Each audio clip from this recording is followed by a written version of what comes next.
And we'll start recording.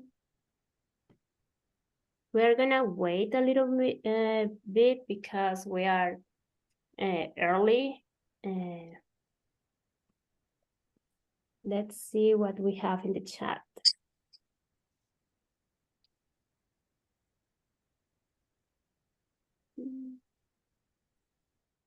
Just a couple of reminders. Please remind to have your mic unmute, please, so we can have a clear conversation. And also, when we are finishing our conversation here, we are gonna have some minutes for answering questions.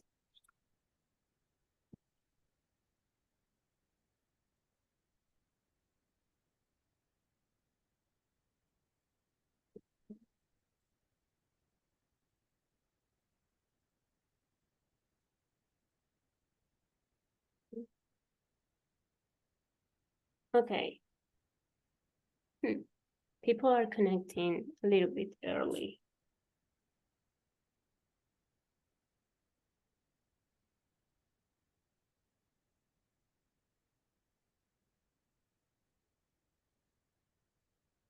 Philip, where are you from right now? So I'm in Marina del Rey, California. Okay, perfect. Yeah, I'm nearby to Marina. Oh, are you? Nice. Yes, but I'm from Venezuela. Yeah, I heard your intro. Yeah. I haven't been to Venezuela. I lived in Colombia for about a year. Oh, excellent. Yeah, Colombia and Brazil, but I never quite made it to Venezuela. Well, it's a nice country. Just a little chaotic. Yeah, I think I was like scared for some reason. I don't know if that's like a stereotype or if there's like political instability, but I never quite made it to Venezuela. Yeah. Hopefully in a few years it gets better. Yes. Yeah. Okay. What else we have here? Okay, Leah, Joel, hi everyone. Okay, I'm gonna do some announcements so we can start on time. Welcome again to the Lunch and Learn sessions. We are here to talk about building global teams with Phillip Lew. He's the CEO from C9Staffing. And my slides are not, okay. No, yes, there we are, okay. And I'm Ana Torres. I am a board member of Social Media Club Los Angeles. I am also a product marketing specialist and work with marketing operations as well.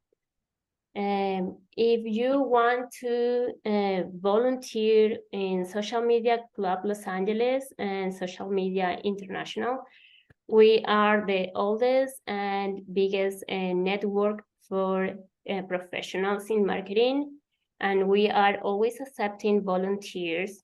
So if you want to share your knowledge, your experience, we are always welcoming people. We plan mostly events like this Lunch and Learn that are the last Friday of each month.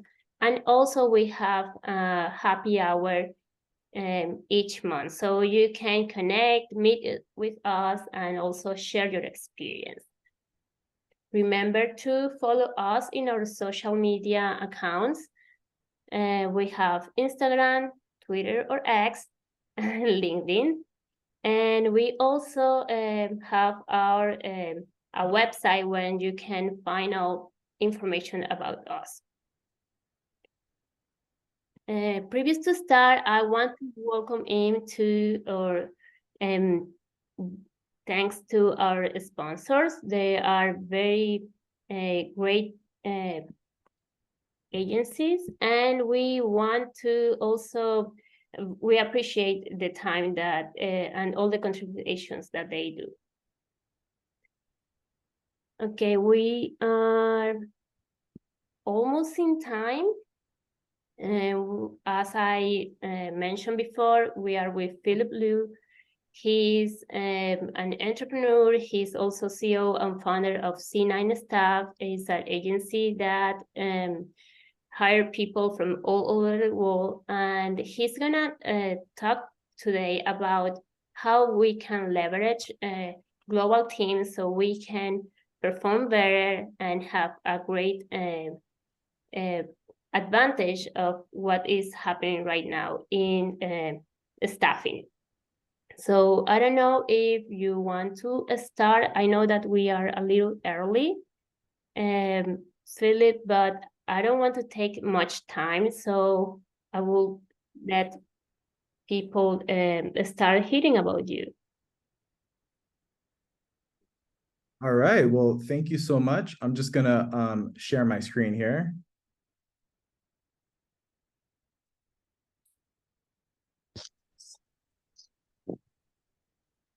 And hopefully, can everyone see my screen? All right, well, I want to first thank Social Media Club Los Angeles for the opportunity to speak to all of you today during this Lunch and Learn session on a Friday. Hopefully everyone's had a fantastic week and everyone's gearing up for the weekend and can enjoy some serenity and peace before we get started for the next week. And to give you a little bit of an intro, so the title of this presentation is The Complete Step-by-Step Guide or Blueprint for Building a Globally Distributed Team. And my background is I focus primarily with digital marketing agency owners and digital marketing executives, helping them build globally distributed teams across across mainly Southeast Asia, Eastern Europe, Latin America, Africa, and the Middle East. So 90% of staffing and headhunting and recruitment is traditionally like in the North American marketplace or Western Europe, Australia, New Zealand.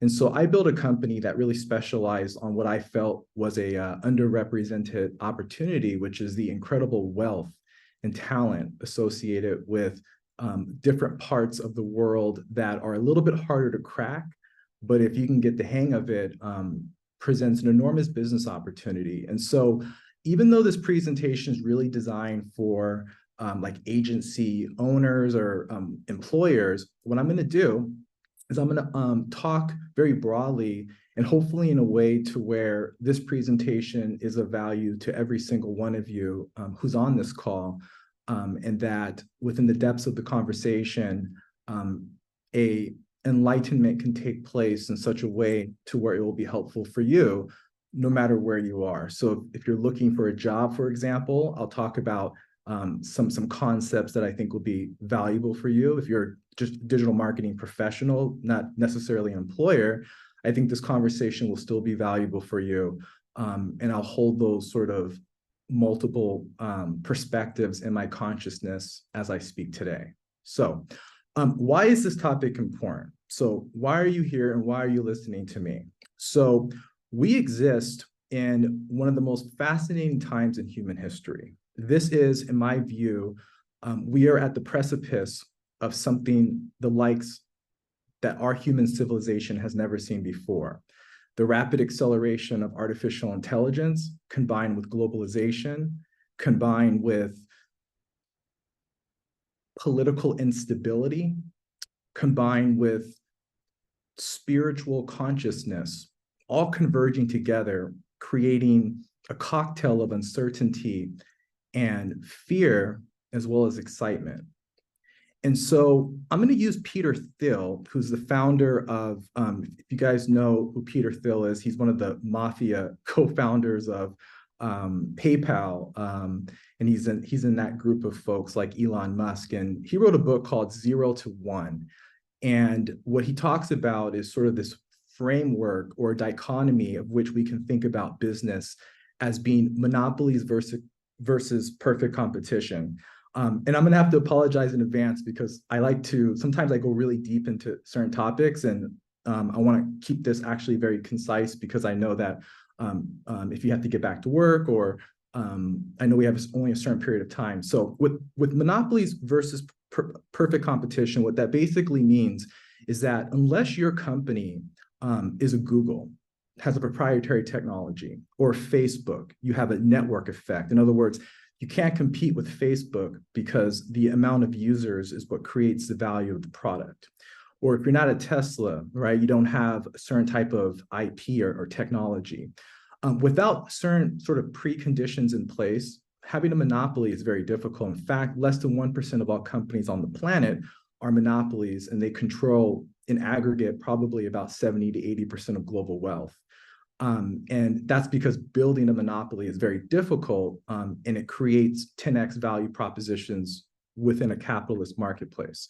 Now, for the rest of us, including myself, we exist in what is called perfect competition. And this is the source of what creates enormous anxiety for business owners and for business people, because in perfect competition, all profits are essentially eroded away by your competitors until there's no profit left. And so, if you're an accountant, like a lawyer, everyone says the same thing. My company has the best this, the best talent, the best blah, blah, blah, the best services, the best, blah, blah, blah.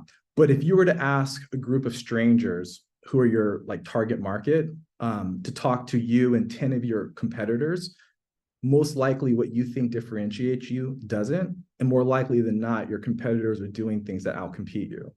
And this is difficult for the psyche to handle, but this awareness is so valuable because it plants the foundations for giving you the ability to think creatively and in ways that will hopefully give you a unique opportunity to set yourself apart from the competition because of that level of humility. So in perfect competition, there's no opportunity to, Google has these beautiful campuses and lunch, all kinds of benefits for their people because they have a monopoly on their industry. Whereas for the rest of us, it's all about how do I just get some profit out of this business? So this creates the importance of value creation, and therefore also leads into my topic, which is the importance of a global talent pool and why I think is important. And all of this, everything we've talked about, AI, et cetera, is all in addition happening underneath an even deeper framework, an even bigger transformation. The 90s and the dot-com bubble, the creation of the internet was instrumental in creating entirely new industries, billionaires, Amazon, Microsoft, the invention of the personal computer.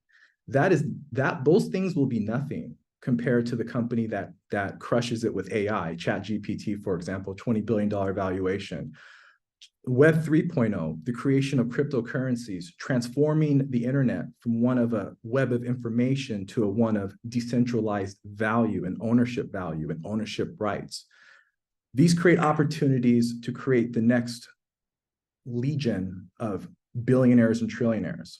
And so all of this is happening, and here we are trying to figure out these basic questions of how do we hire great people? So finding qualified talent, keeping qualified talent, forwarding qualified talent are all questions that many of my clients talk to me about and are topics I'm very passionate about speaking about and navigating all of this within the post-COVID-19 world. I was building remote teams for businesses before COVID-19, and one of the biggest challenges I always had was trying to convince people that it made sense to hire people remotely.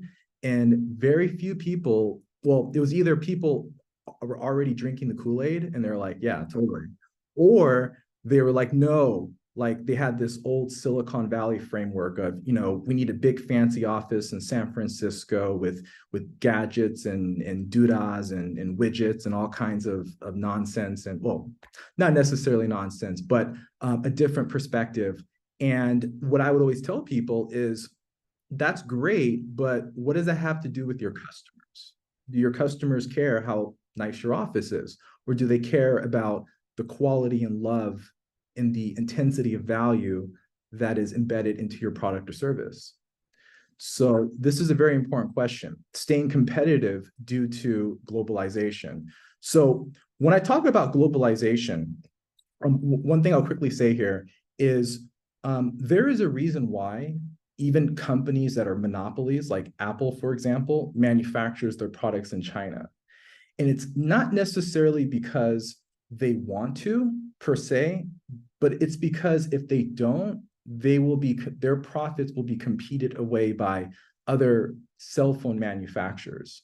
And so this is the whole nature of globalization. And this is a deep core issue for the world to really talk and discuss, because capitalism doesn't have a conscience. Capitalism creates market forces that incentivize all of us to seek the best quality product for the lowest prices. Most of us shop on Amazon, and we do it because they have low prices. And so, although this is true in product, I came to the understanding that this is also true in services, and it's also true with talent. And so I built a framework that I believe could be helpful for anyone who's interested in leveraging the global opportunity of a global talent pool. So how do you do this? I'm going to skip this slide. The way you do it is I've created a framework called the C9Staff methodology. And this is an ebook, by the way. At the end of the presentation, I have a QR code, and you can scan it and you'll get access to the ebook. And you'll also get access to this PowerPoint deck. And I'm sure we can get you access to the video call. So don't worry about taking notes. Don't just sit back, relax, have some popcorn, just enjoy yourself. So this framework is, metaphorically speaking, a rocket ship that creates what I would call the law of acceleration or accelerating returns to help your business create velocity in a way that can help you get to step 7, which is the ability to scale your company in a very profitable way. So we're going to start with the evaluation of your company's needs, how to recruit globally, how to hire globally, how to streamline your workflows based on a global perspective, and then how to scale your organization based on this framework. And the ebook goes very in depth. And frankly, I may have to skip some of these slides just for the purposes of time, but I'll make sure and cover the ones that I think is most important. So this is the old framework of how companies operate today. Everything is done in-house. And the idea is by doing it in-house, there's greater control, there's greater sovereignty over the quality of your services. It's easier. It's within the comfort zone. C-level executives at top, executive vice presidents, and staff. Some of my clients are some of the largest digital marketing agencies in the world, and this is typically what their org chart looks like. You'll have like the CEO, and then you'll have C-level, and then you'll have like vice president of content, vice president of email marketing, vice president of graphic design or whatever, web dev, the different departments in a typical full house digital marketing agency. The challenge with this model is, like, let's say you're an SEO agency and you're based in Marina Del Rey, which is where I am. You're not just competing against digital marketing agencies in South Bay or Venice or San Francisco. You're competing against digital marketing agencies in Mexico, Costa Rica, Brazil, the Philippines, India, Korea, Japan, Germany. And I've spent about 10 years traveling overseas, and I've met some of the digital marketing CEOs in agencies like in India and in Philippines, and there's not a big difference. The difference is they're a lot cheaper, and some of them are better and cheaper at the same time. And because of the forces of capitalism being sort of,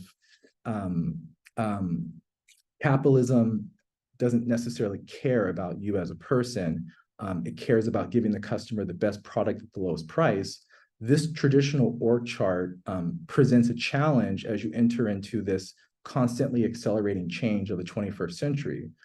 So I've recreated this org chart, and I've introduced a concept post-COVID-19 that then will integrate into globalization that I think will demonstrate and hopefully give you the ability to think about your business in a slightly different way, but in a way that will create more profit and create more value for your customers. And so what I tell many digital marketing executives is keep your leadership team in-house, keep that piece in-house, but the rest of your fulfillment operations, the actual sort of foot soldiers, you could say, consider the possibility of hiring that staff remotely.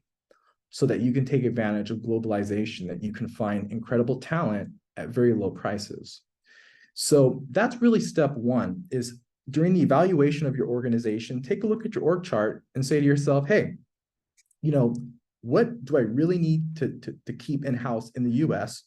And then what portion can I hire remotely that I can hire in other parts of the world where I can find really qualified talent for very low prices?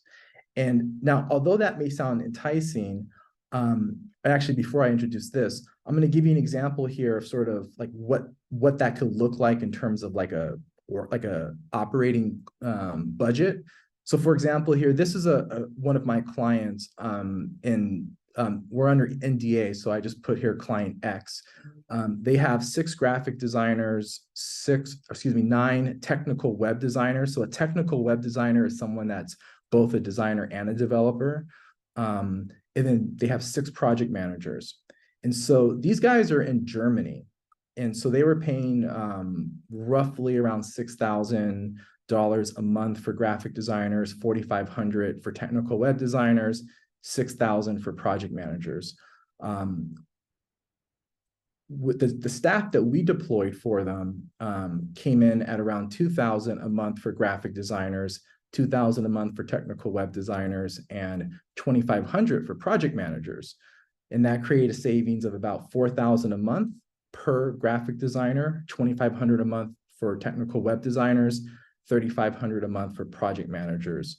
So with the annual savings per staff, and then multiplied by the number of staff, basically the bottom line is this particular client, we're saving them about a little over $800,000 a year through building a globally distributed team. And actually the team that we built for them, they've said repeatedly, is actually better than the team that they had before. And one of the reasons why this is the case is because if you're only going to recruit like locally, like let's say you're in Silicon Valley or Los Angeles and you're trying to hire graphic designers, locally, you can only, there's only a certain amount of graphic designers that are in that local market.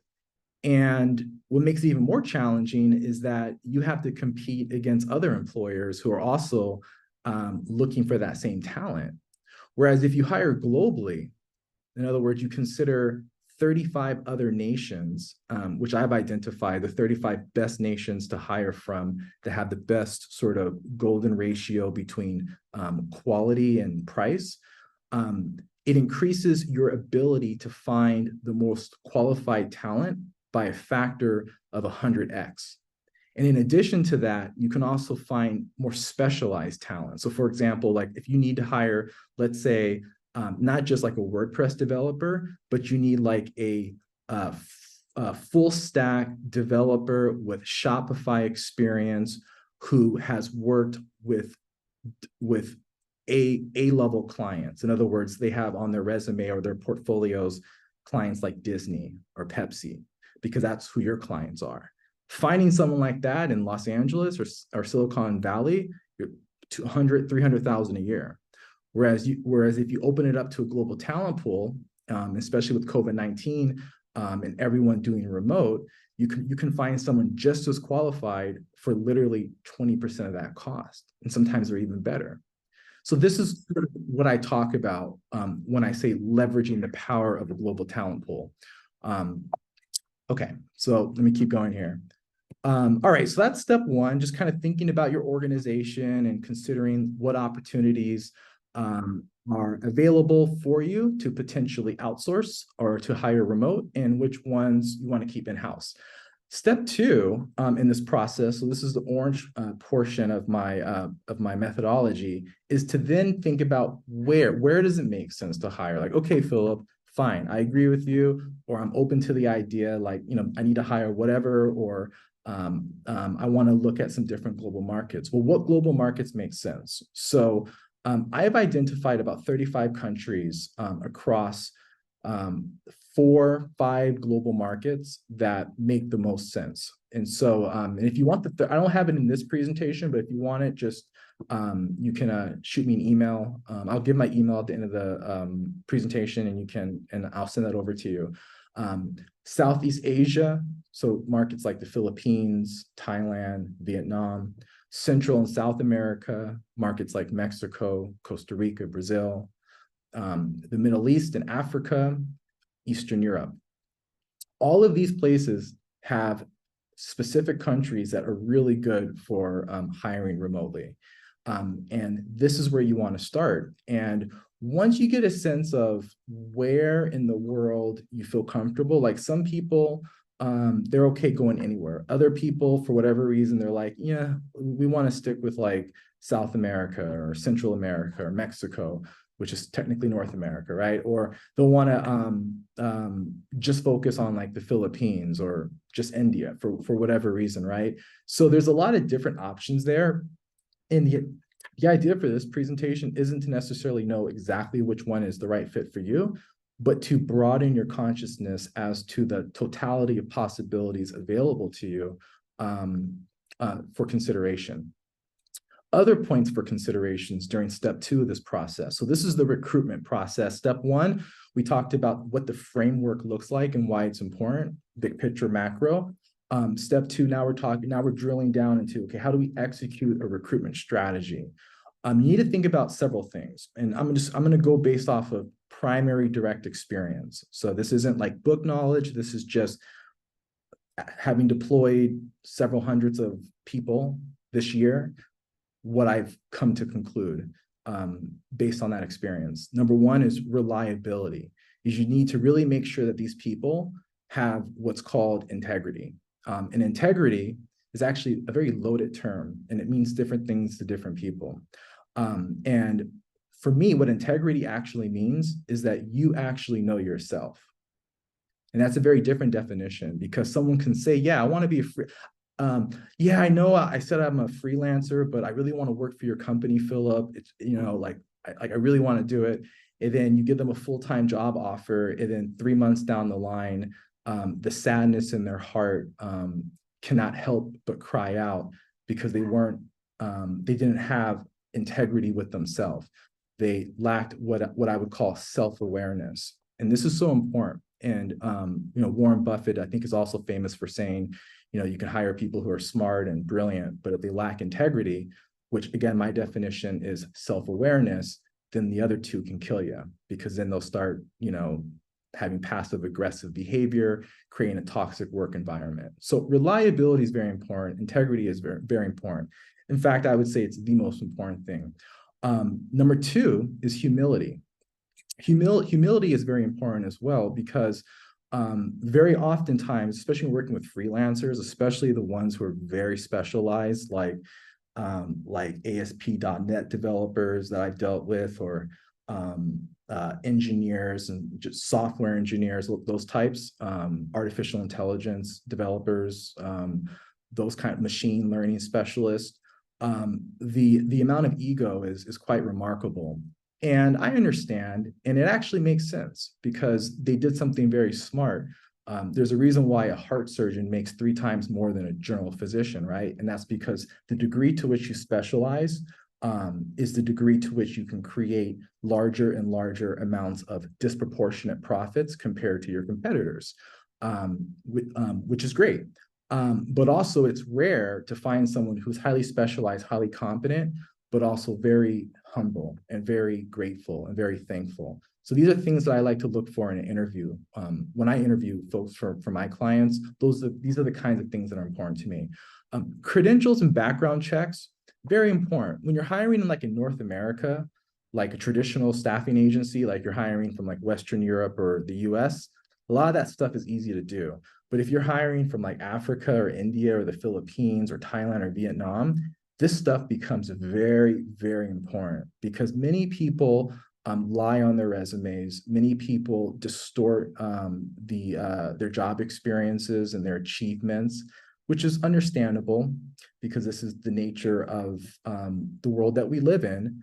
And so it's very important to have access to the right resources so that you can validate and check these kinds of capabilities that they claim, especially when you're hiring overseas. And I think I have some of those resources here. Also, another important role is client-facing versus back office. So for example, I had a client who, this was a company in Santa Monica, and they were like, yeah, you know, we tried hiring overseas, didn't work out, they screwed things up, and we almost lost like our biggest client. And one of the mistakes that they made was that they were actually hiring people who were really better for like back office project management work versus like client facing account management work. It's a very different kind of person that is good, you know, on a Zoom call and can work with your clients and makes your company look really good versus someone who's also very competent, very skilled and very reliable and has integrity and has humility and is qualified and credentialed, but they're just not someone that needs to be talking to your clients. They can be a secret weapon behind the scenes. And you have to be able to discern the difference, because sometimes in an initial interview, these kinds of things are very hard to discern if you don't have the experience to make those nuanced distinctions. And then of course, cultural fit is super important. Like some companies are very heavy-hearted. And what I mean by heavy-hearted is because of the nature of what we talked about, perfect competition, they're always under constant threat of annihilation, right? Their profits are always under threat of being eroded away by competitors. And because of that, there's a heaviness to their culture. Makes sense. And then there's other company cultures where for whatever reason, branding, the skill of the founder, they don't have those same kinds of market forces affecting them in the same way. They have deeper moats, they have greater solvency. And so they're more lighthearted, and there's a different kind of culture there too, right? So again, you want to really be honest with what your culture is, because everyone says, oh, my culture is fun, my culture is this, and then the truth is, no, your culture is like really heavy and it's really serious and you're really stressed. And that's okay, because capitalism's tough, right? It's a tough world. But if you are honest with what kind of culture you have, then you're going to find people who are a good fit for that, and they're going to really flourish, because that's really the key here. Is you want to find people. I would say 70% of the success of hiring global, just hiring period, is finding people who are truly passionate within your organization. And I have a very specific definition of passion. Passion is when what you do speaks to the very depths of your heart, and it speaks to your soul, that it brings the very nature of who you are to the front and center of everything that you do. That's passion. So making sure that you hire people who are passionate about your industry, your clients, is so important, because there could be some people who are better on their resumes, but they don't have passion for your company. And so they're not going to do what they've done for other clients that for you. They're going to underperform, and it could create issues for both their happiness and your peace of mind. Creating a killer job description is step 3. So boom, all right, Philip, I know what country. I now understand what to look for in a candidate. Now you got to put together the job description. My ebook goes into examples of actual JDs, because that's a whole other like workshop on how to do a JD properly. But on the highest level, what I'll say about a good job description is integrity. What a lot of employers tend to do, in my experience, is to make their jobs sound better than they actually are. And that makes sense, right? You want to put your best foot forward. When you go into an interview, you don't want people to know about your most vulnerable, sensitive realities. You want them to know of a certain persona. Personality comes from the word persona, which is a mask.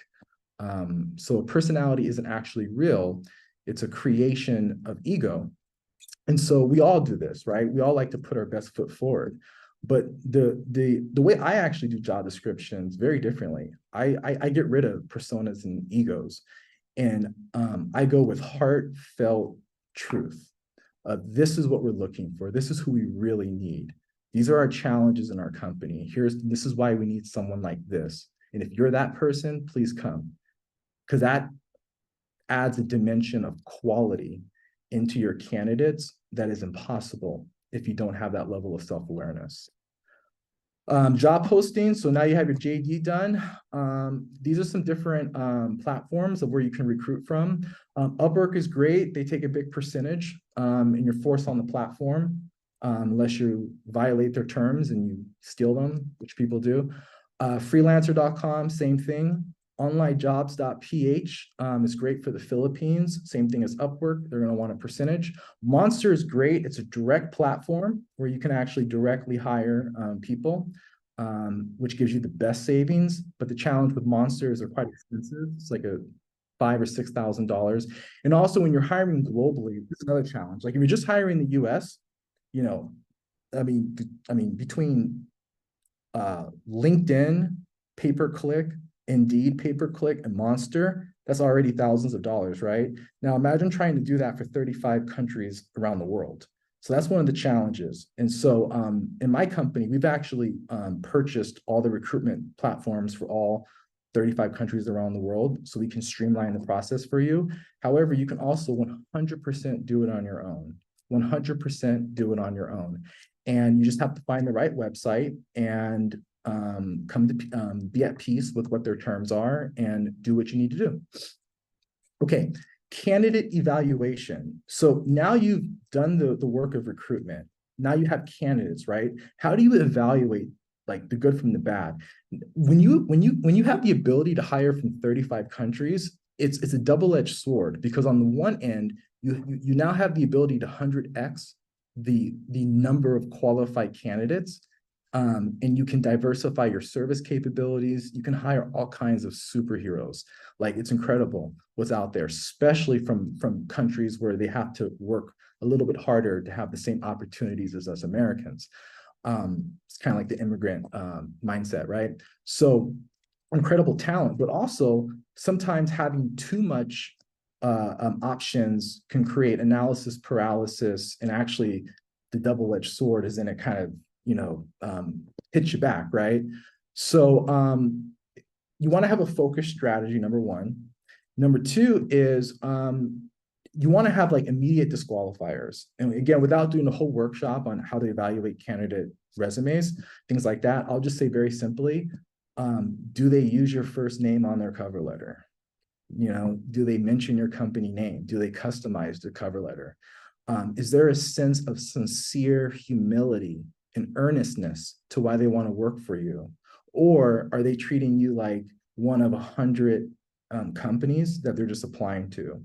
This goes back to integrity, because if one does not know the true nature of who they are and what their passion is, what excites them, then they put themselves into a state of suffering, whereby one has to apply to every single company that has any kind of job that's closely related to what they do, and then forget about those companies and then cross their fingers that one of them gets back to them.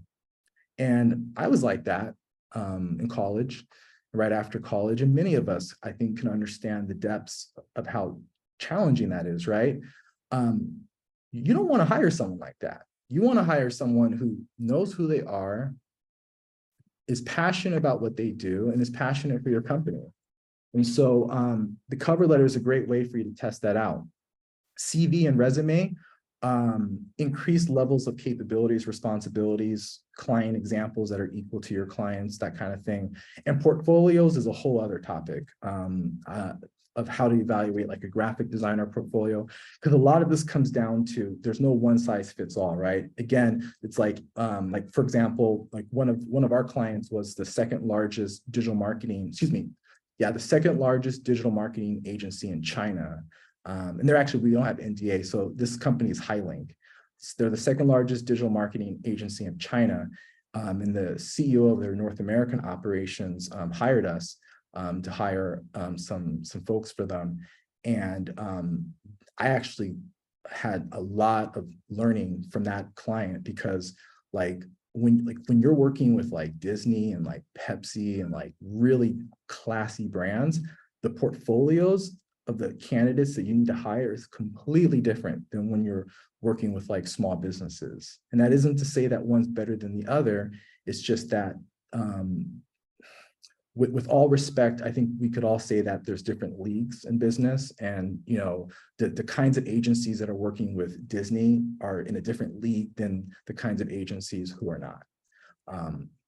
All opportunities are available to all of you. We can all achieve all things, but we also have to have that self-awareness so that we know we can't move forward if we don't know where we are, so to speak. Okay. Technical assessments are so important. Like whenever people give me like technical requirements, like I need like any kind of developers or engineers, that kind of stuff, the only way you should consider candidates like that, forget the, I mean, the resumes and the interviews are important, but they they need to take a test. Like they need to take a test, right? And so some of the most important considerations is that the tests need to be specific, realistic, unpredictable, and time-based. And actually, there's some really great resources that you guys can use. Again, don't worry about taking notes. We'll send these slides to you. Talent Click is really great. They're a paid resource. I think all of these are. I know my recruitment department, the favorite one they use is Test Invite, because what's great about Test Invite is you can create a diversity of different kinds of tests, like tests for copywriters, graphic designers, coders, developers, engineers, and then you can mix it and match it, and you can even create like culture fit tests. And you want them to complete those assessments before a hiring decision can really be made. Because that kind of stuff, you know, again, especially if you're not a developer yourself, how will you know if they're qualified unless you test them? Interview pointers. One of the big things that people always think is like, okay, if I want to hire someone like in the Philippines or India or something, like what about the time zones? And my rule of thumb is you always have your remote staff work in your time zone. So like if you're in Los Angeles, like me, they work in Los Angeles time zone. I know that's like at 2 o'clock in the morning for them, but hey, if they're really hungry and they really want the job, they'll do it. And it's also a great test of humility at the same time. I've built teams as large as 100 people, and the entire team, like their time zone, they start at midnight and they finish at 8 a.m. And they're so grateful to put the food on the table for their families, to have an opportunity to build up their portfolios, to build out their resumes. It can be a stepping stone for them. So you don't need to feel, you don't have to have a sense of guilt about it. The right person will make themselves available to you. Interview with video, of course. Make sure that they show up on time. I've had people, when I've done interviews, like the interviews like at 3 p.m. and then they show up like at 3:12, and then they're upset for why I'm already off the call. So, you know, like in my world, it's like plus or minus 5 minutes. If it's 3 o'clock, you know, 2:55 to 3:05, no problem. Once you get at 3:07, 3:08, it's not only you not respecting yourself by not showing up on time, but you're also showing you're showing a lack of love for both yourself and the other person. And you don't want that to be the foundation of a new hire, because that lack of love, which will manifest itself in the form of a toxic work environment, will become known to you quite quickly. And if it's unchecked, it will, through the principle of osmosis, will just kind of seep to everyone else in your organization. So that's a big no-no for me. And then, of course, assess for technical skills and cultural fit, which we talked about. Okay, step 3, the hiring process. And really quick, how are we doing on time? Just so I know how much time we have left. We have like 15 more minutes. Okay. All right. And that includes Q&A, right? 15 minutes with Q&A? No, 15 minutes so you can talk, and okay, maybe 10 minutes, yeah. Okay, great. Okay, so step 3 is now the hiring process. So now you found the person that you want, and now it's time to hire them. So how do you hire them properly? Step number 1 is you want to do your research. And what I mean by that is one of the things I never do is I never ask a candidate, what is your expectations around compensation? Because if you've done your job and you've hired someone good, then they should be smart enough to know how to take that kind of question and use it against you. And if they don't do that, then they're probably not as smart as you thought they were. So like the typical way, and I've made this mistake, is they'll say, okay, well, Philip is in Marina Del Rey. So if he's in Marina Del Rey, I'm expecting, and that's how they come up with their answer, right? So what I always like to do is I say, based on your most recent job, your last job, what was your compensation? And then I use their last offer, their last compensation as the benchmark by which I make a decision of what their next step is. And you can have tons of love and tons of compassion. Even though capitalism within perfect competition is vicious, you can still have that love and that support and give people additional money, especially when you're hiring overseas. It's so much easier to make people happy because you'll have that opportunity to pay them more than maybe what they made before, to where you can feel abundant while at the same time making sure that your company is sustainable. So that's really great. Okay, two things to remember. So when I say do not disclose your offered rate during the negotiation, what I mean is don't disclose how much you're going to pay them in the interview. Like once you've decided that you want to hire someone, then you can submit them an offer letter. Then there's a very specific way that you want to do an offer letter that will also sort of be like a subconscious test to determine if this is really going to work in the relationship. It's like a marriage. It's like, hey, if we're going to get married together, I really want to make sure that that we both are coming from a place of, I'm coming from a place of integrity, knowing myself, you're coming from a place of integrity, knowing yourself, and that from that authenticity, that genuine knowingness, that this union will flourish by virtue of the truth, right? And that's what an offer letter needs to do. Because one of the biggest costs to businesses are hiring the wrong people and then investing in them, and then they resign, or they have an ego, they're not really happy, they think that this is what they want, but it's not in their heart, that kind of stuff. One of my mentors said something I'll never forget, is he said, this was a guy who built a really big company, and he said to me, Philip, the number one mistake that you can make is hiring the right person for the wrong job. So you really want to make sure you're hiring the right person for the right job, and not just the right person.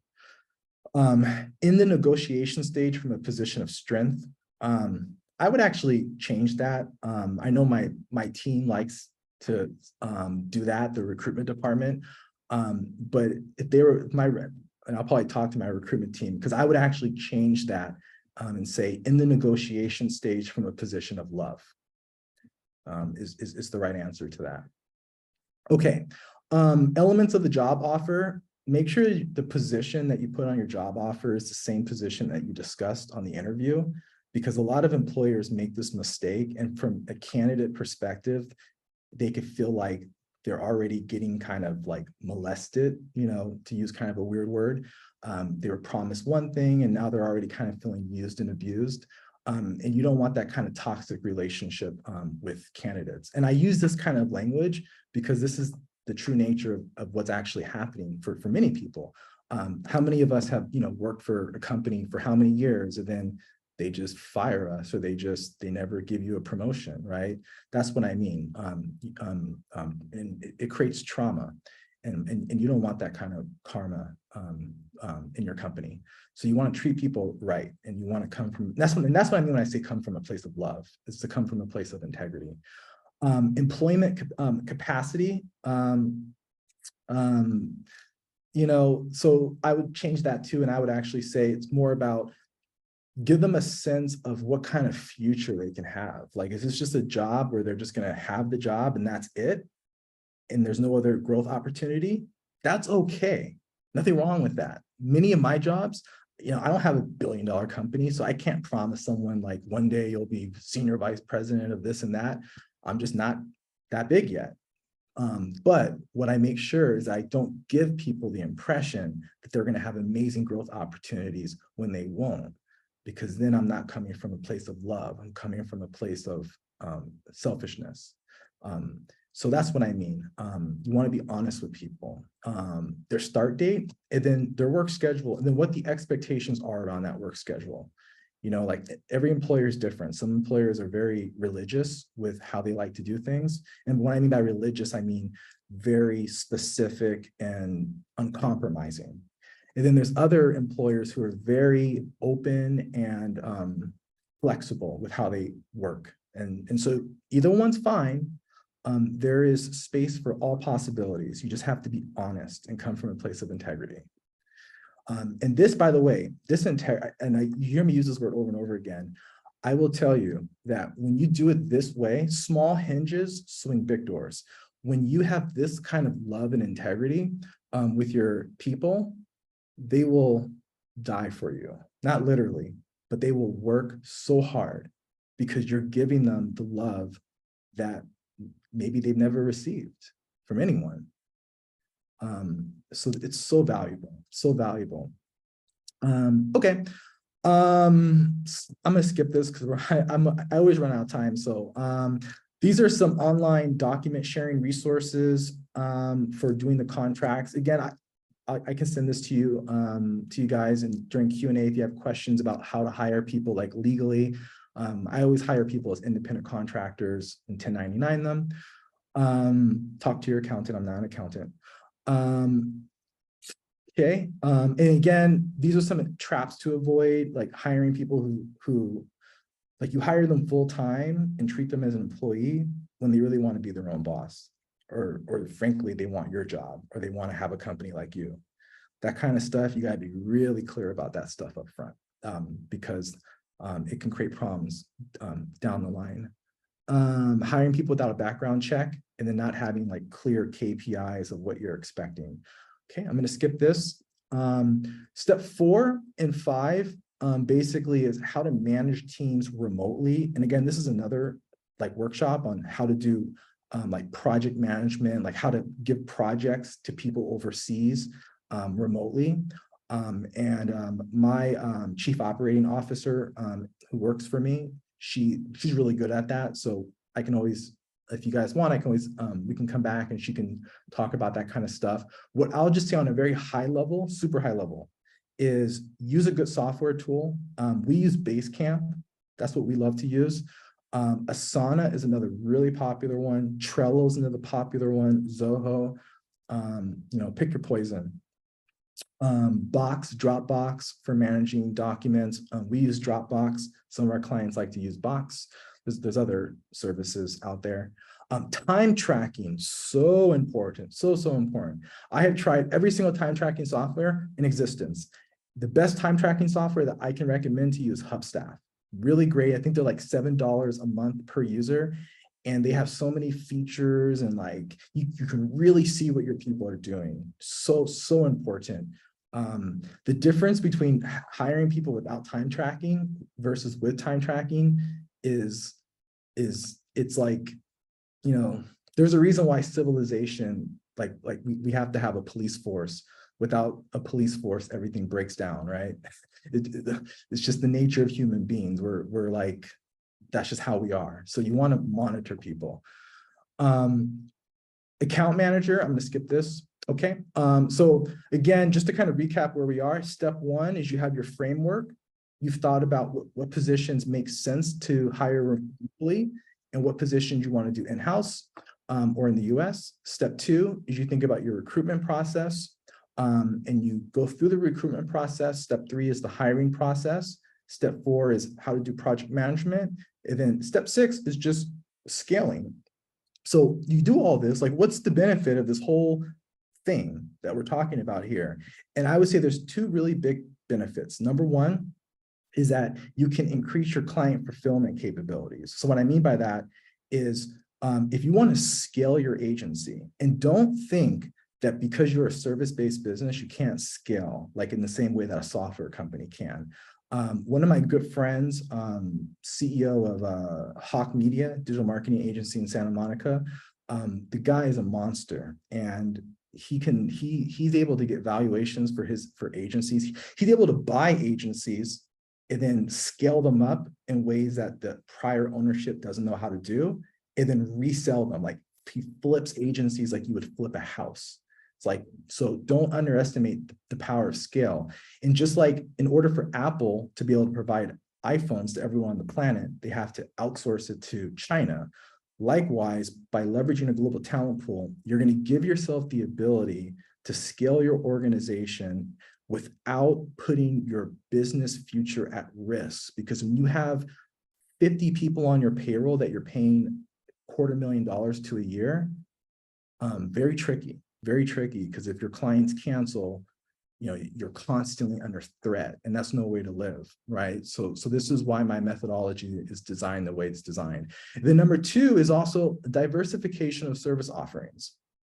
You can do more, and you'll have access to more, because you'll have access to more people to pull from. When you start hiring globally, and instead of only being able to choose between one or two really qualified people, whereas now you can choose between 40 to 50 really qualified people, you just are able to do way more than you ever thought was possible. So with that being said, I'm at the end of the presentation. What's the next steps here? So either you can do this yourself, and hopefully this presentation gave you a good framework of how to do it on your own.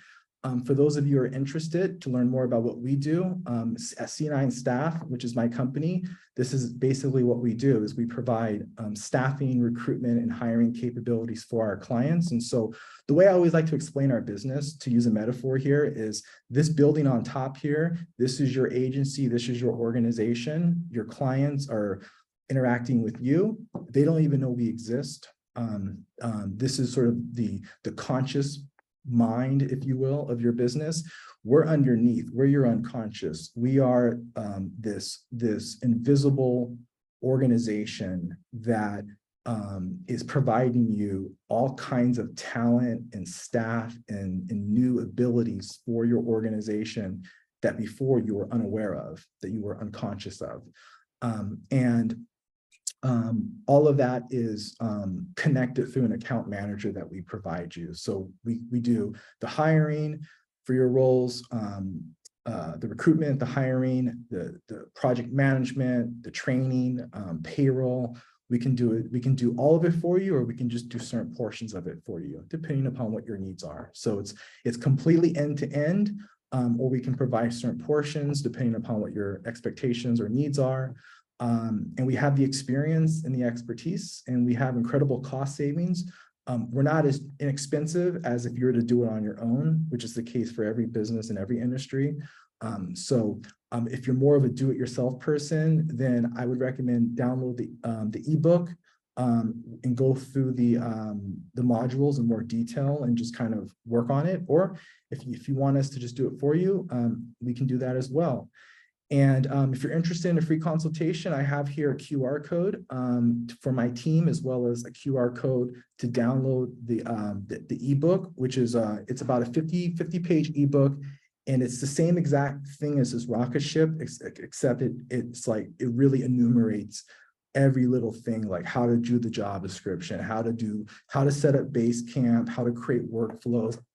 If you're really detailed and analytical, then you'll like that.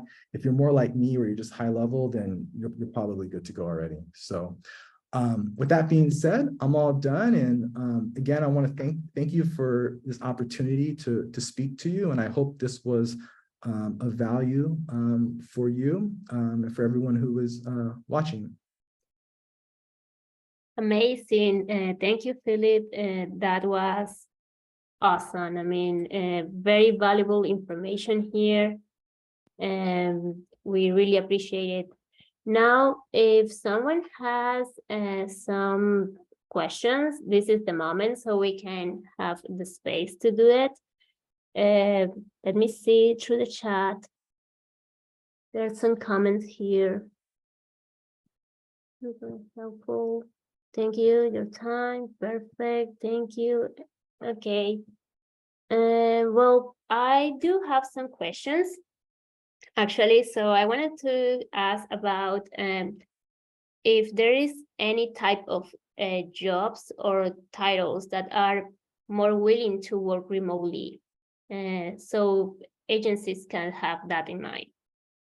Yeah, that's a great question. I would say that I'll actually answer the question a little bit differently. I would say that the more specialized the position, the more technical it is, the more the candidate is not willing to work in an office because they have more power in the negotiation process.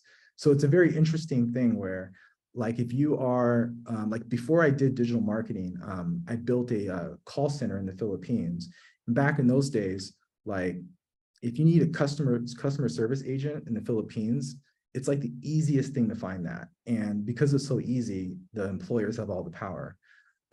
But like nowadays, especially with like developers and software engineers, the demand for them is so great and the amount of people who are qualified is so small that the ones who are really like qualified usually expect or even demand to work remotely. And so you have to kind of keep that in mind. And I would say outside of that though, to answer your question more fully, every position I've ever seen, the candidates are always open to working remote. It's just usually a question of if the employer is okay with that as well.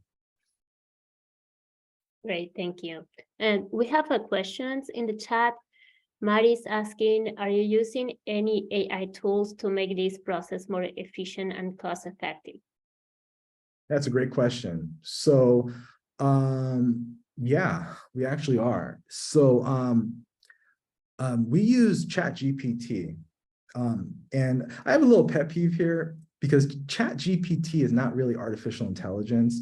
It's more of a glorified autocomplete is really what it is. But it's very useful, and we use it for creating the first draft of job descriptions. We also use it sometimes for crafting the skeletal structures of offer letters. What I would always recommend with these tools is you use them to sort of like augment your human capability, not to replace them. So you can use with generative, right now in the artificial intelligence space, all the hype, rightfully so, is in generative AI. So the ability to create images, text, and videos. And that's where I would, if I were to give any advice for anyone interested in how to leverage AI in your businesses, think generative AI, think chat generative AI like ChatGPT, video and image generative AI, the ability to create video content for YouTube, the ability to create images for Pinterest for marketing purposes. That's where I think the most practical usefulness is at this current time. Perfect. All right. I'm gonna share the screen just to make some announcements. I don't know if there is more questions. This is the moment, please. You can also participate using your voice. You don't have to only write into the chat. And okay, well, I think we don't have more questions yet. So I'm gonna just wrap it up a little bit here. And let me share my screen so we can have some announcements. Well, thank you for staying with us. We are ready to do this part, the final question. So we are happy to see you again, and hopefully we can plan another long-term learn session. We also want to invite everyone to our happy hour meetings. We have one every month, and we also do the lunch and learn sessions and also other types of events. So if someone wants to volunteer, you can join us to the social media club. I think this was amazing, very helpful, very interesting point of view and business. So I really appreciate the time, Phil.